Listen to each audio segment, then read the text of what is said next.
আসসালামু আলাইকুম রহমতুল্লাহি ওবরকাতুহু। সম্মানিত দর্শক, ঢাকা দক্ষিণ সিটি কর্পোরেশনের মেয়র পদ নিয়ে সাবেক মেয়র ঢাকার জনাব সাদেক হোসেন খোকার ছেলে ইঞ্জিনিয়ার ইশারাক তিনি যে আন্দোলন করছেন, সে আন্দোলনের ফলে গত 1 মাস ধরে দক্ষিণ সিটি কর্পোরেশনের কার্যক্রম কার্যত বন্ধ। ঢাকা শহরের ময়লা আবর্জনা পরিষ্কার করা এবং মশা মারার মতো দুটো কাজ ছাড়া অন্য প্রায় সব গুরুত্বপূর্ণ কর্মকাণ্ড বন্ধ রয়েছে। সিটি কর্পোরেশনের যারা কর্মকর্তা তারা অফিস করতে পারছেন না।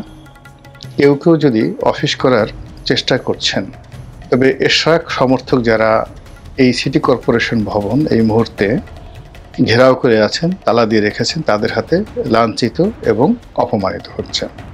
জনাব ইশরাক মাঝে মধ্যে সেখানে যাচ্ছেন এবং তার সমর্থকদেরকে তিনি উৎসাহ দিচ্ছেন এবং তিনি যে কথাবার্তা বলছেন, কর্মকাণ্ড চালাচ্ছেন, তাতে এই যে পবিত্র ঈদুল আজহার আগে তিনি যেভাবে ঘোষণা দিয়েছেন যে তাকে যদি নির্দিষ্ট সময়ের মধ্যে শপথ পড়ানো না হয়, সেক্ষেত্রে তিনি নিজেই শপথ পড়ে নেবেন এবং মেয়র হিসেবে, নির্বাচিত মেয়র হিসেবে কর্মকাণ্ড শুরু করে দেবেন।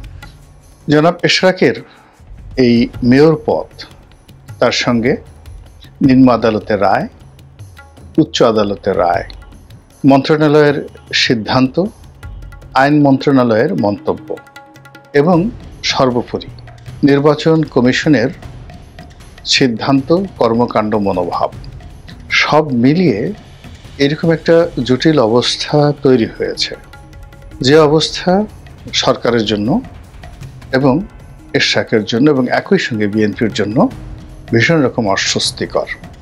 এখান থেকে কেউ যদি পিছিয়ে যান, সেটা যেমন তার জন্য নাক কাটার মতো অবস্থা, আবার এখানে যদি কেউ বিজয়ী হন, তার জিদ, তার সিদ্ধান্ত যদি এখানে বলবৎ হয়, তাহলে প্রতিপক্ষের জন্য সেটি হবে আত্মহত্যার শামিল।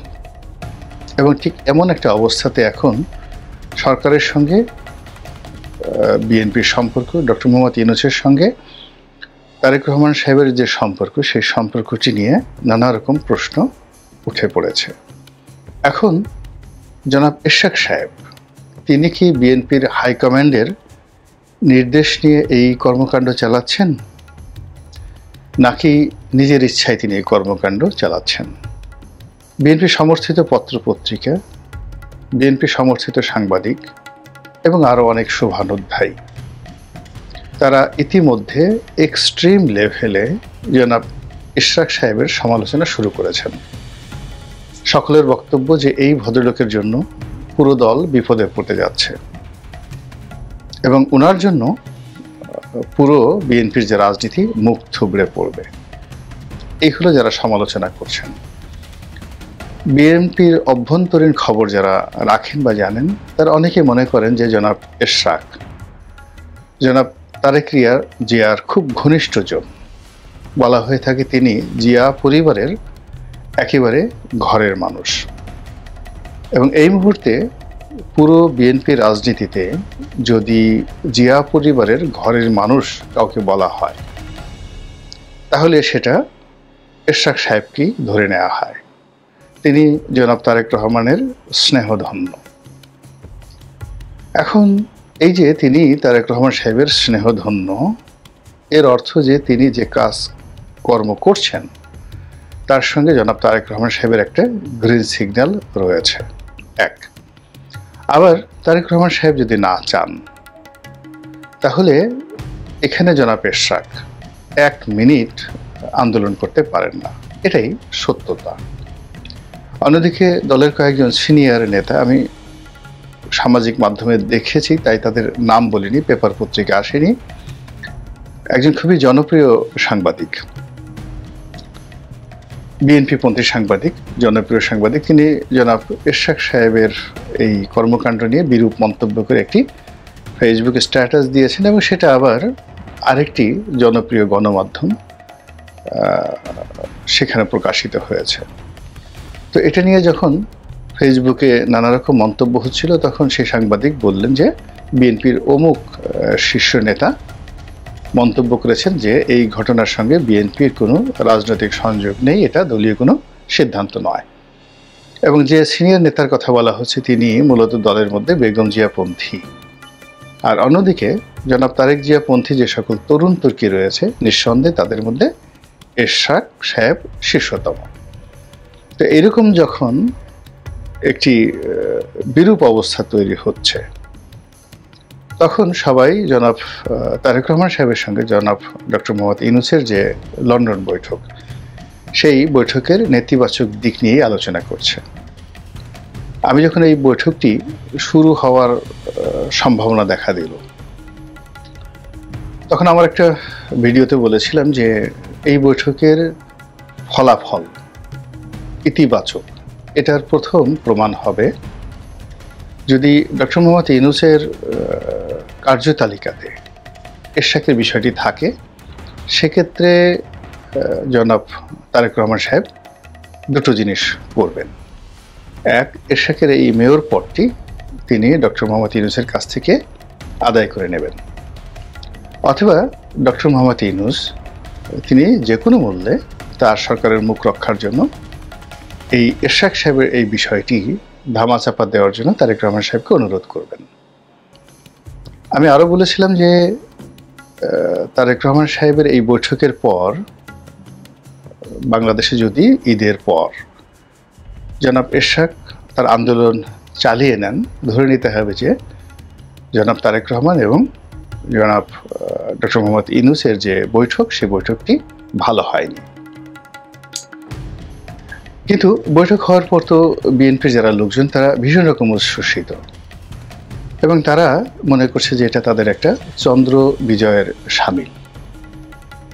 এই বৈঠকের ফলে বিএনপি রাজনৈতিক কর্তৃত্ব লাভ করেছে, সম্মান লাভ করেছে, মর্যাদা লাভ করেছে এবং তারেক রহমান সাহেবের জন্য বাড়ি প্রস্তুত করা হচ্ছে এবং তিনি খুব দ্রুত বাংলাদেশে এসে রাজনীতির হাল ধরবেন, এভাবেই পত্রপত্রিকায় খবর ছাপা হচ্ছে।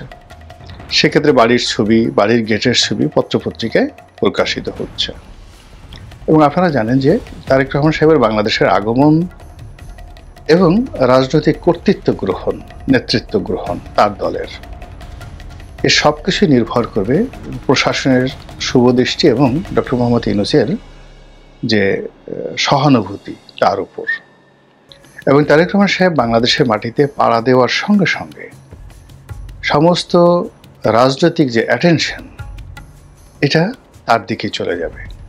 পেপার পত্রিকা, সাংবাদিক, সাধারণ মানুষের দৃষ্টি, এমনকি তিনি যেখানে যাবেন, যদি আগামী কয়েক মাসে ধরুন তার মেজর কোনো ভুল না হয়, তাহলে জনগণ পঙ্গপালের মতো তার জনসভাতে হাজির হবেন, তার বাড়ির সামনে লোকজনের ভিড় থাকবে। তো সেক্ষেত্রে যে সকল খুচরা পার্টি, লতাপাতা পার্টি কিংবা কসুল্লতি পার্টি, যারা এখন তারেক রহমান সাহেবের ওসিলা করে বিএনপির মিত্রতা দেখিয়ে বড় বড় কথা বলছেন যে আমার সঙ্গে অমুকের কথা হয়েছে, ভাইয়ের কথা হয়েছে, ইত্যাদি ইত্যাদি, সে সকল মানুষ বা সে সকল দল, এদের কোনো অস্তিত্ব থাকবে না। তারা বিএনপি অফিসের সামনে যেতে পারবে না।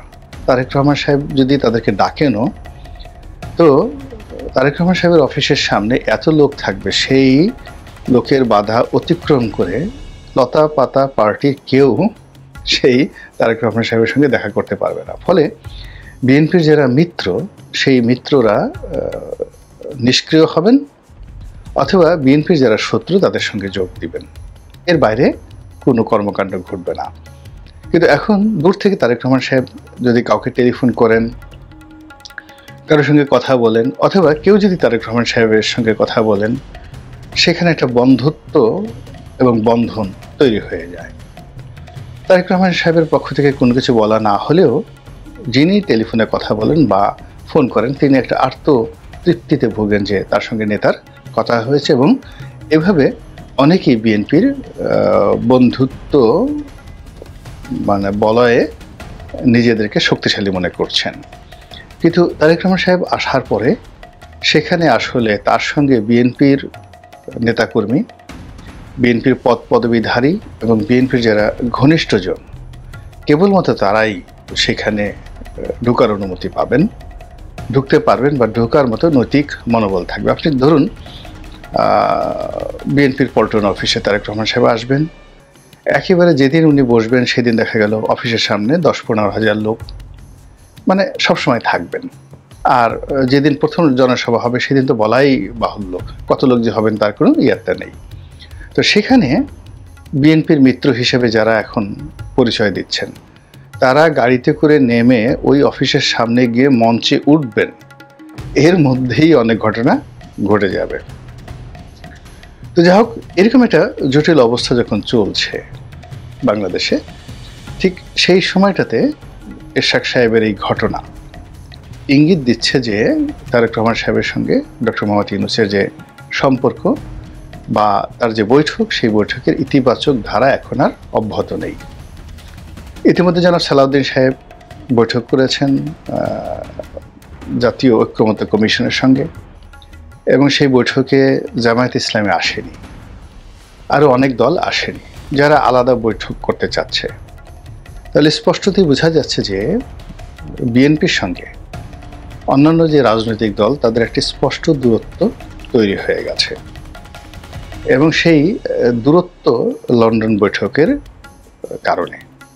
এখন সেই লন্ডন বৈঠকের যে ফলাফল, সেই ফলাফলটা যদি বিএনপি ঘরে তুলতে না পারে, তাহলে রাজনৈতিক অঙ্গনে যে শত্রুতা তৈরি হচ্ছে এটা তার প্রথম বাধা। আর দ্বিতীয় বাধা নয়, ঠিক বিপদ এবং বিপত্তি হয়ে পড়বে যখন রাষ্ট্রশক্তি বিএনপির বিরুদ্ধে চলে যাবে। এবং এই পুরো ঘটনাটা, অর্থাৎ প্রথমে লন্ডন বৈঠক আর দ্বিতীয়ত জনাব এরশাদ সাহেবের এই বিষয়টি, এটি তখন বিএনপির জন্য বোঝা এবং গলার কাটা হয়ে দেখা দেবে। তো সেই অবস্থাতে আমি মনে করি যে বিষয়টি খুব দ্রুত নিষ্পত্তি হওয়া প্রয়োজন, সরকারের পক্ষ থেকে, ডক্টর মোহাম্মদ ইউনূসের পক্ষ থেকে এবং বিএনপির পক্ষ থেকে। যে কোনো একটা বিষয় নিয়ে রশি টানাটানি করলে, বেশি চিপলে, লেবু বেশি চিপলে তিতা হয়ে যায়, রশি টানাটানি করলে ছিঁড়ে যায়। বন্ধন একই অবস্থা, বন্ধুত্বের জন্য স্যাক্রিফাইস করতে হয়। তো এখানে জনাব এরশাদ সাহেবের সমস্যাটাও সরকারকে বুঝতে হবে, আবার সরকারের সমস্যাটাও এরশাদ সাহেব বুঝতে হবে। এবং সেক্ষেত্রে আমি মনে করি ডক্টর মোহাম্মদ ইউনূস যদি সরাসরি এরশাদের সাথে বৈঠক করেন, তার সম্মান বাড়বে বই কমবে না। তিনি তরুণ প্রজন্মের একজন নেতা, জনপ্রিয়, তার অনেক কর্মী আছেন, সমর্থক আছেন ঢাকা শহরে। তিনি ঢাকা শহরের দক্ষিণাংশে যথেষ্ট লোকবলের অধিকারী, যেটিকে বলা হয় ক্যাডার ভিত্তিক রাজনীতি। বিএনপি রাজনীতিতে এই মুহূর্তে ক্যাডার ভিত্তিক রাজনীতির ক্ষেত্রে তাকে চ্যালেঞ্জ জানানোর মতো কোনো শক্তি নেই। একটা সময় তার বাবার সঙ্গে মির্জা আব্বাসের ক্যাডার ভিত্তিক রাজনীতিতে প্রতিযোগিতা ছিল। তো সেখানে সাদেক হোসেন খোকা সাহেবের বেশি লোক না মির্জা আব্বাস সাহেবের বেশি লোক, এটি নিয়ে বিতর্ক হতো। কিন্তু এখন মির্জা আব্বাস সাহেব যেহেতু বয়স হয়ে গেছেন, তার সন্তানেরা ঠিক ওরকম এরশাদের মতো রাজনীতিতে এগিয়ে আসেনি। তো সেই ক্ষেত্রে সেই দক্ষিণ সিটি কর্পোরেশনের যে সকল কে ফ্যাক্টরগুলো রয়েছে রাজনীতির, বিএনপি রাজনীতির, মাসেলম্যান রাজনীতির, এই পুরোটাই এখন জনাব এরশাদের হাতে। তো সেই এরশাদকে ইচ্ছা করলে বিএনপি মাইনাস করতে পারবে না, এটা ডক্টর মোহাম্মদ ইউনূসকে বুঝতে হবে। আবার ডক্টর মোহাম্মদ ইউনূসের যে রাজনৈতিক অভিলাষ, কিংবা তিনি যেভাবে দল গঠন করতে চাচ্ছেন, তার এনসিপিকে তিনি যেভাবে পুনর্বাসিত করতে চাচ্ছেন, সেখানে এরশাদ সাহেবের মতো লোকের হাতে যদি দক্ষিণ সিটি কর্পোরেশনের নেতৃত্ব চলে আসে, তাহলে খুব অল্প দিনের মধ্যে উত্তর সিটি কর্পোরেশনের নেতৃত্বটাও বিএনপির হাতে চলে আসবে। এবং সেক্ষেত্রে পুরো ঢাকা শহরের ওয়ার্ড ভিত্তিক বিএনপির যে ক্ষমতা, দাপট, এটাকে চ্যালেঞ্জ দেওয়ার মতো কেউ থাকবে না, চ্যালেঞ্জ করার মতো কোনো শক্তি থাকবে না, যা কিনা এনসিপি রাজনীতি বা ডক্টর মোহাম্মদ ইউনূসের রাজনীতি রীতিমতো একেবারে গোল্লা বানিয়ে ফেলবে, শূন্য বানিয়ে ফেলবে। এই বিষয়টাও বিএনপিকে ছাড় দিতে হবে এবং বুঝতে হবে, যদি বৃহত্তর অর্থে জাতীয় নির্বাচন তাকে আদায় করতে হয়। এখন জাতীয় নির্বাচন ভার্সেস দুই সিটি কর্পোরেশন, জাতীয় নির্বাচন ভার্সেস ঢাকা শহরের পাড়া মহল্লায় মাস্তানি, চাঁদাবাজি থেকে শুরু করে স্থানীয় রাজনীতির উপর কর্তৃত্ব স্থাপন। কোনটা করবে, কে কোনটা ছাড় দেবে, তার উপর নির্ভর করছে আগামী রাজনীতির শান্তি এবং সমৃদ্ধি। আল্লাহ আমাদের সবাইকে হেদায়েত দান করুন এবং হেফাজত করুন। আসসালামু আলাইকুম ওয়া রাহমাতুল্লাহি ওয়া বারাকাতুহু।